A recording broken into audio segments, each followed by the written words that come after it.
La novia. El segundo largometraje como directora de Maggie Gyllenhaal es una de esas obras que no pide permiso, que no busca agradar a todo el mundo y que desde su primer fotograma deja claro que ha venido a ocupar un espacio propio, ruidoso y sin disculpas en el panorama cinematográfico de 2026. Estrenada el 6 de marzo en España y en el resto de mercados internacionales, la película llega tras un retraso que Warner impuso ante la saturación de estrenos y lo hace en el peor y el mejor momento posible a la vez. Para entender de dónde viene La novia, hay que remontarse a una noche de tormenta en 1818, cuando Mary Shelley escribió Frankenstein para ganar una apuesta con Lord Byron. Lo que muchos no recuerdan es que en aquella novela la idea de una compañera para la criatura apenas se esbozaba. La novia como personaje nació en realidad en la película de James Whale de 1935 y en aquel filme nunca tuvo nombre, nunca tuvo voz propia, nunca tuvo historia.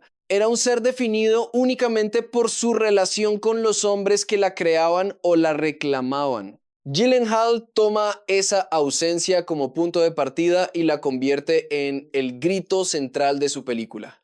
La novia arranca con Mary Shelley en persona, encarnada por Jessie Buckley, dirigiéndose directamente al espectador con una confesión que funciona como declaración de intenciones. Escribió Frankenstein para ganar una apuesta, pero esta es la historia que verdaderamente habría querido contar si no hubiera muerto demasiado pronto. Con ese gesto, Gyllenhaal sitúa su película en un territorio fascinante, reimaginación radical del clásico de 1935, secuela apócrifa del mito de Frankenstein y manifiesto sobre la rabia femenina y la búsqueda desesperada de una voz propia. La historia se desarrolla en el Chicago mafioso de los años 30 del siglo XX. Aquí la novia no es una criatura de laboratorio, sino una prostituta que muere rodeada de injusticia patriarcal. Shelley, atrapada en el limbo, la resucita y a veces la posee mentalmente mientras el monstruo de Frankenstein, que lleva más de un siglo deambulando con el peso de su soledad centenaria, decide que ha llegado el momento de encontrar a alguien con quien compartir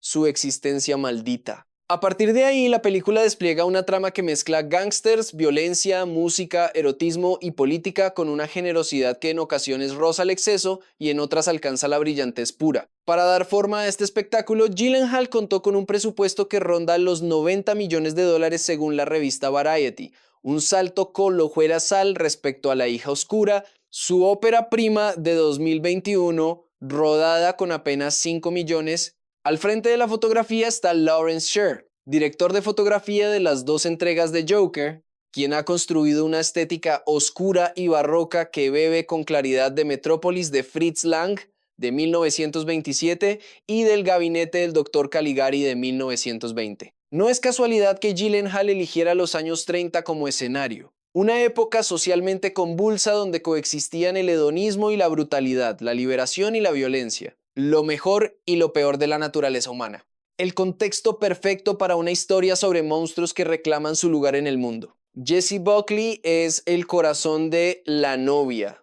La actriz irlandesa entrega una interpretación desenfrenada que recorre registros que van del drama más físico a la comedia más gamberra, pasando por secuencias musicales en las que canta y baila con una entrega que desafía cualquier categoría. Una de las escenas más impactantes es su baile bajo lámparas de araña, un momento de intensidad visual y emocional que varios críticos han comparado con la actuación de Rosalía en los Brit Awards. Una imagen de poder femenino canalizado a través del cuerpo que resulta difícil de olvidar. Buckley llega a este proyecto en un momento de plenitud creativa intimidante, ya que también protagoniza Hamnet de Chloe Zhao, otra interpretación con serias opciones de cara a los grandes premios de la temporada. Que en tan poco tiempo haya entregado dos trabajos de semejante envergadura en géneros radicalmente distintos, la sitúa en una liga que muy pocas actrices de su generación pueden reclamar. Frente a ella, Christian Bale compone al monstruo con una contención calculada que funciona como contrapeso perfecto a la explosividad de Buckley. Juntos, esta pareja que huye dejando un reguero de delitos evoca con naturalidad a Bonnie y Clyde de Arthur Penn de 1967 y a los personajes de Martin Sheen y Sissy Spacek en Malas Tierras de Terrence Malick en 1973. Una pareja maldita del siglo XX viviendo una historia de raíces literarias del siglo XIX acaba siendo la película más del siglo XXI del año. El reparto de apoyo completa el cuadro con generosidad. Penélope Cruz aparece como una detective cuya presencia aporta inteligencia y humor, aunque su historia junto a Peter Sarsgaard tiende a subrayar el mensaje ideológico con demasiada insistencia hacia el final. Annette Bening encarna una versión femenina del Dr. Frankenstein, elección que en sí misma ya constituye una posición política.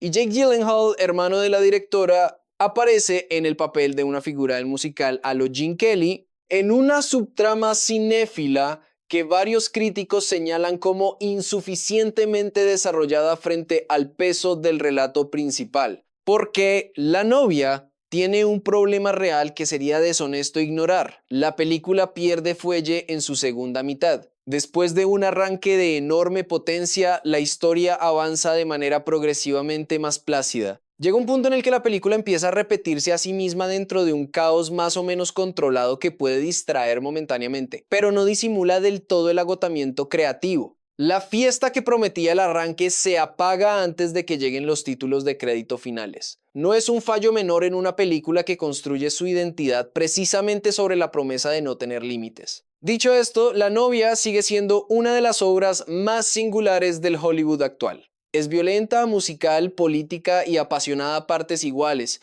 y cuando derrapa siempre encuentra la manera de levantarse. Los monstruos de Gyllenhaal son mujeres que reclaman su nombre y su derecho a la rabia en un sistema construido por hombres abusadores y corruptos que se reparten el poder entre ellos. Eso es lo que la película dice, y lo dice con una claridad que no necesita de subrayados, aunque a veces los utiliza igualmente. El estreno del 6 de marzo de 2026 coincide con un momento de saturación en el que la película de Guillermo del Toro sobre el universo de Frankenstein todavía ocupa espacio en la conversación cinéfila y en el que Hamnet acapara una atención que en otras circunstancias podría haber recaído sobre la novia. Sería una injusticia notable que esta obra quedara enterrada bajo el peso de los premios y el ruido mediático. Maggie Gyllenhaal confirma con esta película que su mirada como cineasta es única y que su voz es una de las más rotundas del cine contemporáneo, incluso cuando no llega del todo hasta donde quería llegar. ¿Crees que La novia es la película de Frankenstein que merecíamos o piensas que su segunda mitad traiciona la promesa de su arranque?